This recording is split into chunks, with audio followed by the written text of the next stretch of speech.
Puspusa na nga ang paghahanda ng Gilas Pilipinas para sa 2027 FIBA Basketball World Cup Qualifiers.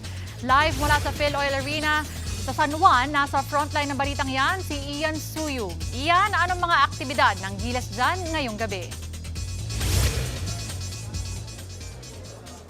Denise, mas tumitindi na nga ang paghihintay at paghahanda ng Gilas Pilipinas para sa kanilang nalalapit na pagsalang sa third window ng FIBA World Cup Asian Qualifiers sa darating na Hulyo, at anumang oras mula ngayon nga ay magsisimula na yung press conference with the players and the coaching staff para i-share naman sa atin yung kanilang magiging preparation for the upcoming tournament.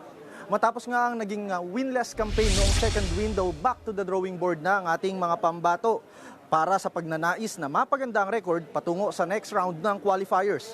Noong nakaraang linggo, inanunsyo na ng Samahang Basketball ng Pilipinas ang 12-man lineup para sa paparating na torneo.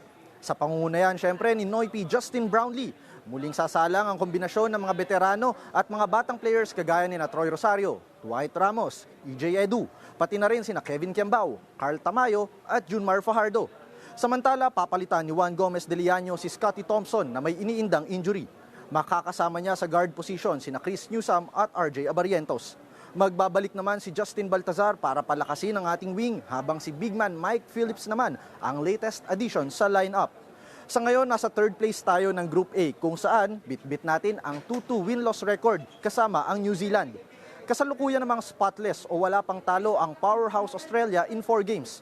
Sa kabila ng standing natin, sure spot naman na tayo sa next round ng qualifiers. Yun nga lang, matinding laban ang nakaabang dahil sa July 3, masusubukan ang tikas ng Gilas kontra New Zealand. Kasunod naman yan, ang huling game kontra sa Australia pagdating ng July 6.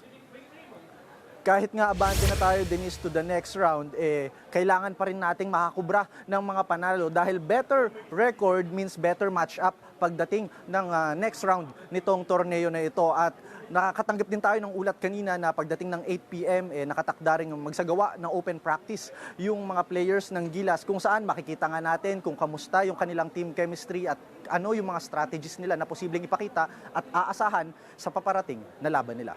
Yan muna ang latest mula dito sa San Juan. Balik sa'yo, Denise. Maraming salamat, Ian Suyu. Mga kapatid, Cheryl Hosing po. Maging maalam at may pakialam sa mga napapanahong issue at headlines. Mag-follow at mag-subscribe na sa social media pages ng News 5.